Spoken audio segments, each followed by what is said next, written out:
Welcome into Locked On Phillies. The opening day roster is set. We'll dive into all of that, plus the championship matchup of our top 8 moments bracket. And stepping off today, we'll talk some ballpark food. All of that on today's Locked On Phillies.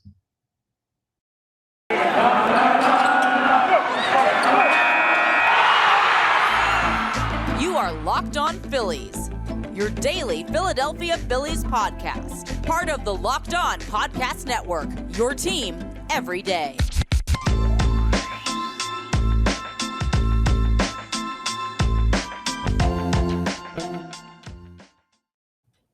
That's right. This is Locked On Phillies. I am your host, Connor Thomas. I've been talking Phillies baseball for years over at 97.5 The Fanatic, now a credentialed member of the Philadelphia Phillies media family. I'm happy to be with you here on Locked On Phillies as your host. And thank you for making Locked On Phillies your first listen every day. We're free and available wherever you get your podcasts. And wow, what a day today is. You know, there are certain days throughout the year where just it gets you primed up for something that's coming in the future. Like, I don't know. When I think about Easter, I think about, okay, now summer is right around the corner. Like, that's usually when the weather breaks up here in Philadelphia. When I think about my birthday, which is on October 3rd, I think, okay, fall is really kicking in. That's the official end of summer for me, is when I hit my birthday. The weather is pretty nice, and that's when it starts kind of turning.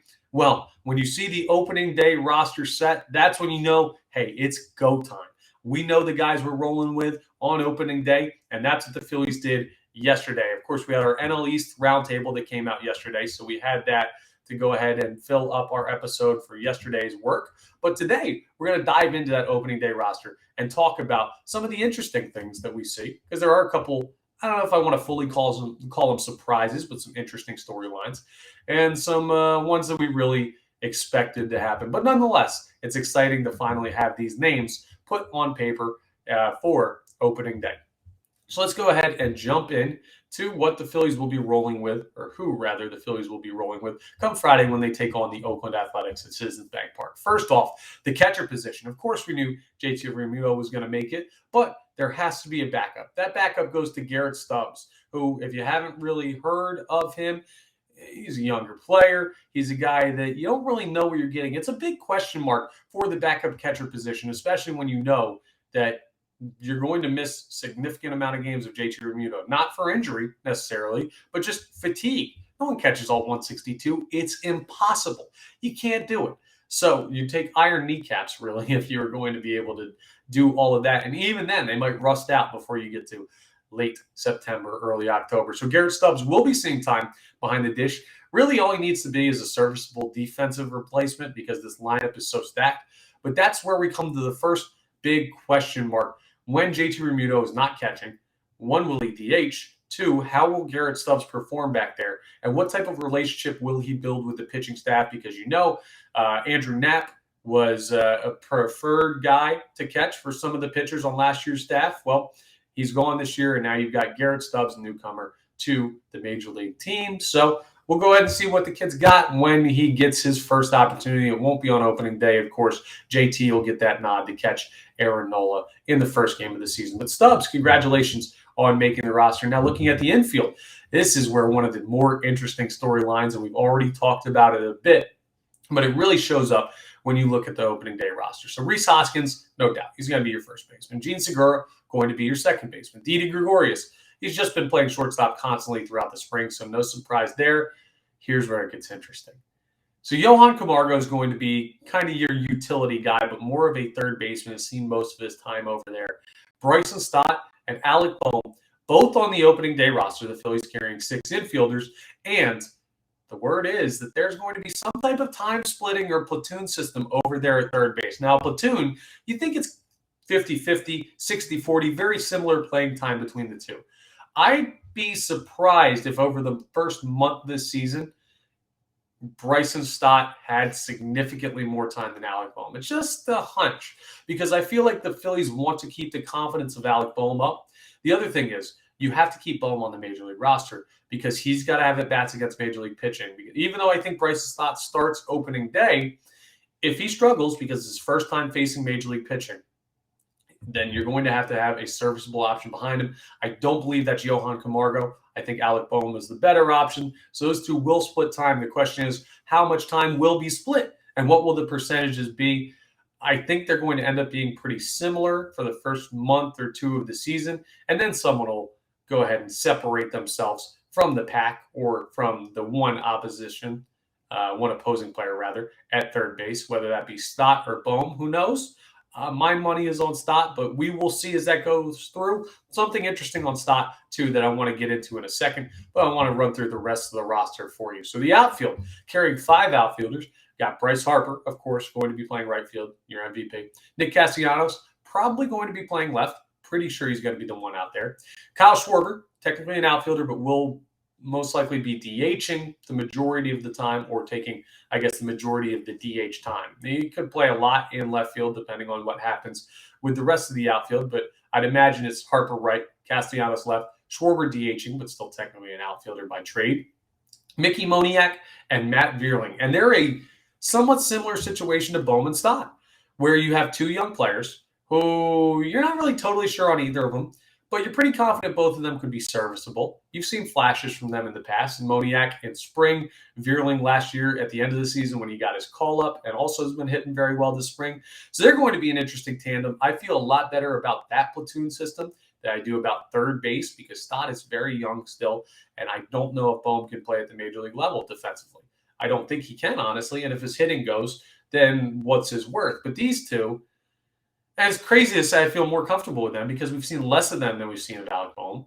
And we've heard less buzz maybe than we heard with Bryson Stott as far as prospect-wise. So, but they're 2 young up-and-coming players who had great springs each respectively.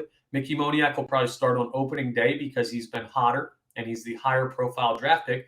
But Matt Vierling is going to get some time in center as well. Both of those guys are on the opening day roster. So congratulations to both of them. And it appears, so things can still change, but I think Mickey Moniak's getting that nod in center on opening day. So congratulations to him on that. Finally, realizing some potential as the number 1 overall pick that he was for the Phillies. Looking at the starters, no surprises at all here. We're just going to run down the list. Nola, Gibson, Eflin, Suarez, Wheeler. We knew that. We already know Aaron Nola is getting the ball opening day, Friday afternoon at 3 o'clock at Citizens Bank Park because of Zach Wheeler's setback with a little bit of shoulder issue, his illness that he had at the start of the shortened spring training. So that's how that'll work out. But same 5 guys you rolled at the end of last year. Then we've got the bullpen. Corey Knebel's on there. He's probably going to be your closer to start the year. Well, I mean, I believe he's slated into that closer role, and we'll see how long he holds that. Hopefully for the whole season. That'd be ideal. Brad Handinger is familiar, the veteran additions from this offseason and free agency. Then Sir Anthony Dominguez finally returns from just injuries plaguing him. Hopefully he'll be healthy. He's looked good in spring ball, so that's a nice addition. Jose Alvarado, you saw him last year. He was the main guy out of the pen, flame-throwing lefty. Then you've got Connor Brogdon, strong young arm. Bailey Falter, doesn't really throw that hard, but a crafty lefty that we saw some good stuff from last year. And then the final 3 are Nick Nelson, Damon Jones, and Christopher Sanchez. Those guys going to kind of be in mop-up roles. Nick Nelson, probably the highest profile of those 3. But those are the guys that are kind of, they just round it out. You need the extra arms. If we get down to Nick Nelson and Damon Jones and Christopher Sanchez throwing significant innings for this team, that's going to be a problem. But the bullpen, it's improved. There are better pieces at the top. There's still major question marks with some of those last guys, including Falter, who's a young player. But it's better. It's not great, but it's better. So it's 5 right-handers, though, and 5 left-handers, which compared to last year, the bullpen had only 1 lefty, and it was Jose Alvarado. Now the Phillies with an even split. I just love that so much more. And something else with Bryson Stott. A first-round selection by the Phillies has never once, not a single time in their franchise history, made their major league debut on opening day. I think only like 10 Phillies have ever done it. It's crazy that there's that few, but you think about it because of service time and everything like that, just the way the schedule stacks up, it's very rare that you see guys make their debut right from opening day. So if Bryson Stott makes that start, he's getting to be the first one in franchise history, the first former first-round pick in franchise history to make his debut on opening day. So that's what I was talking about when I said we're going to come back to something on Stott. A lot of interesting things, a very talented roster, but not top to bottom. I almost said top to bottom. I caught myself.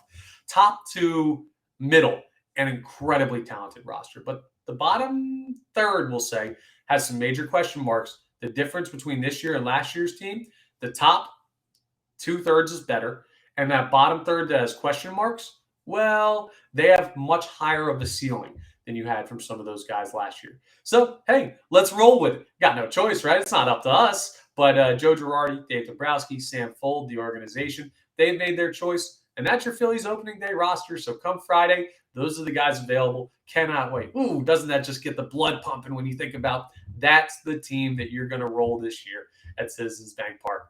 Cannot wait. We're only a couple days away. Coming up next, though, we're not a couple days away. We're ready for the championship matchup of our top 8 moments in Philadelphia Phillies history. We got the championship. We've got the guys that were eliminated in the Final Four. So I'll break all that down for you in just a second.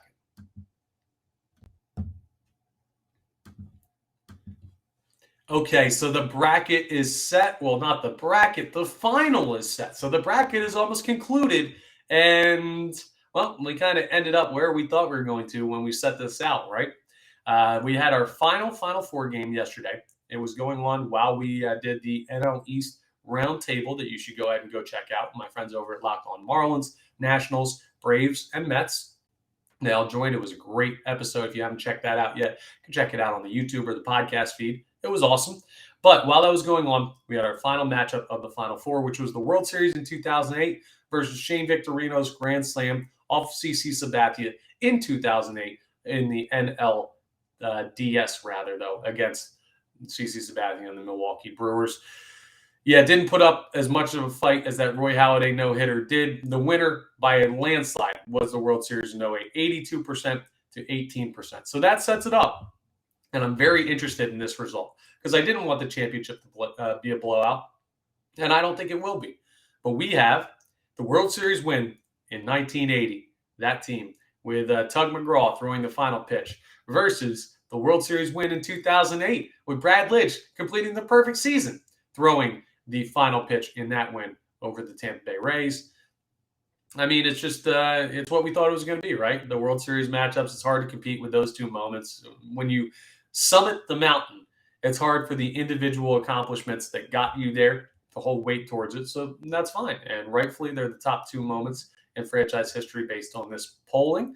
And we'll now see over the next couple of days. So I'm going to start the poll as soon as this episode is out on Wednesday. So on Wednesday, and then I'll have it run through today and tomorrow night. We're going to have our champion crowned. So we'll know exactly who wins March Madness. Of course, we have the college basketball March Madness is already concluded. We know the champion there with Kansas, so congrats to them. But the Phillies, of course, are nearer and dearer to our heart than the Kansas Jayhawks. So let's go ahead and find out the top 8 moments in Philadelphia Phillies history's champion.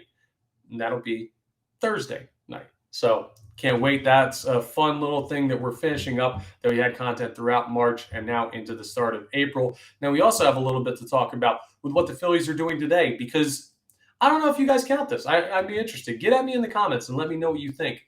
As far as when spring training is officially over. It's weird this year because the schedule is different. It's a little bit shortened because of the lockout and everything that went on with that. Man, when I bring up lockout, it feels like that was forever ago, right? It's crazy how once the sport starts going on, and if you're a big baseball fanatic like myself, and I'm sure you are, you just kind of forget about all of the tough times we went through to get to where we are now, just 2 days away from opening day. 2 sleeps from opening day. Man, that feels great. But it was shortened, rather, spring training. That's the point I'm trying to get to. The Phillies now, they're done playing their games down in Clearwater. I guess they're all packed up at the facility now and ready to head up north. But they're not done in Florida. They play the Rays today, but they play at Tropicana Field, which is not far away from where their place is in Clearwater. That Tampa St. Pete, Clearwater Beach area is all not too bad. It's where my dad's from, actually. So I've spent some time down there. And they're heading over to the Trop to play the Rays today in what will be their last game down there, I believe. And then they come up and they play the Yankees tomorrow. And then, or no, they have an off day tomorrow. And then opening day on Friday. So it's perfect. They roll right into the season getting ready for the Oakland Athletics. But so my question is spring training technically over now that they're playing in another team stadium? Or do you still count those games either at other team stadiums or when they play those exhibition games at Citizens Bank Park in recent years past. Do those count as spring training, or is it just like, do you count spring training as over? Because to me, it feels like it's over. We've got an opening day roster. We've got an opening day starter. We know all the storylines. We talked about it long enough. I'm ready to throw the balls out on the field, roll the bats out of the dugout, and let's get going, play ball. I cannot wait. It's going to be awesome.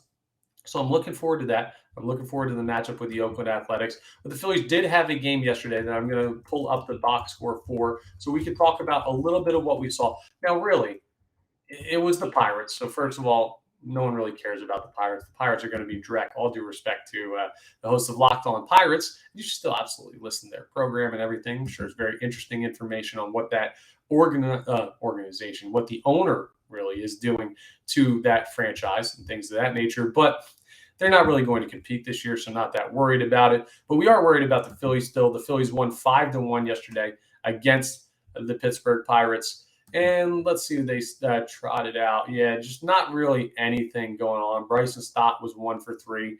The Phillies had a couple of 2-run innings. They compiled 8 hits. But really, this is where the teams start to I'm trying to think of the right way to say this, because they don't throw away these last spring training games. They're important for some of these young players trying to make the roster at the end or trying to prove they deserve to be in like AAA as opposed to AA, Reading or Lehigh or Lakewood, and sorting out where the minor leagues want to go through. But yeah, just wanted to go ahead and mention at least the Phillies played baseball. And it doesn't really pertain to the major league roster at all. The starters are done going.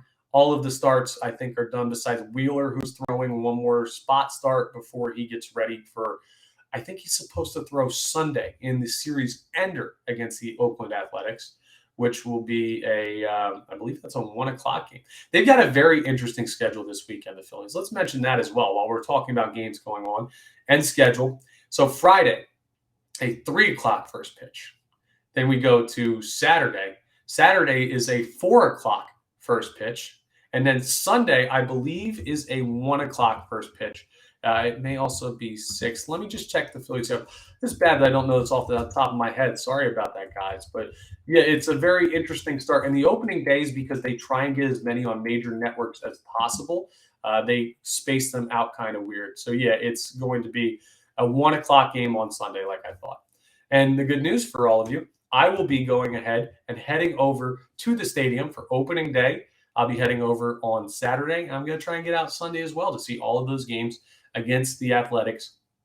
I'll be able to be on the field for batting practice. So I'm going to try and talk to some players down there, and any information I got that I can share with you guys, I absolutely will. So you're going to be getting frontline information. Plus, I'll be in the press box. So I'll be able to talk to some other people, get some inside scoops from guys that cover the team and have them on the beat.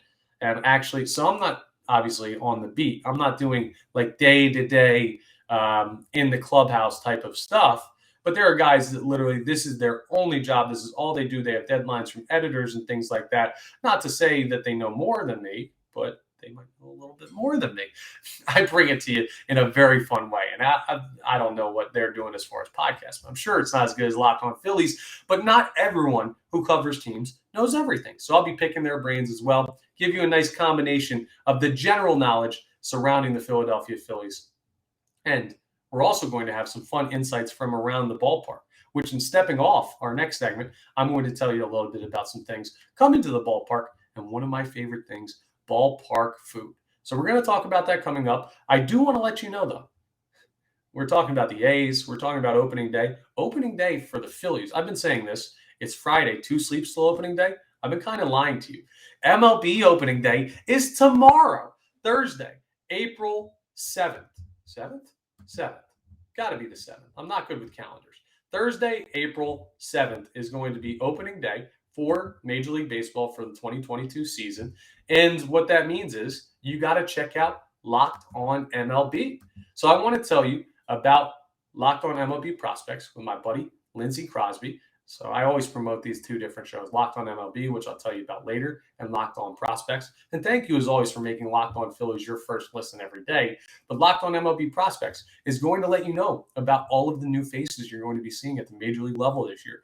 That Oakland Athletics team, the Phillies face off against, they spent $0 in free agency, and they moved some of their big guys, some of their big arms as well. So what that means is there might be some guys that we don't know come opening day in that opening series. So go listen to Locked On MLB Prospects with Lindsey Crosby, who takes a deep dive into the world of MLB prospects. He talks about all levels, AAA, AA, single A, high A, rookie, low A, everything. He'll also talk college ball. He'll talk about high school draft prospects, which the Phillies have taken 2 of those in back-to-back first rounds, and Mick Abel and Andrew Painter. So go ahead and check that all out. He's got all the information you need on all those prospects. But like I was saying before I got into that, yes, ballpark food. That's what we're talking about in Stepping Off. I'll tell you exactly what I mean in just a second. First, though, I got to tell you about Built Bar. You got to be ready and pumped up for opening day. You can't go in weak on opening day because it's a long season. You got to have that protein in you. And the best way for regular people like me and you, and hey, the pros take them too, is to try Built Bar. They've got 100% chocolate. So what are they, a candy bar? No, they're a protein bar. Listen to some of these numbers that you get out of it. It's only 130 calories, 17 grams of protein, only 4 net carbs, only 4 grams of sugar. All of that with 100% chocolate? Man, that can't taste good. Listen to some of these flavors. I bet you it does. Mint brownie, coconut almond, new for this month. White chocolate cookies and cream.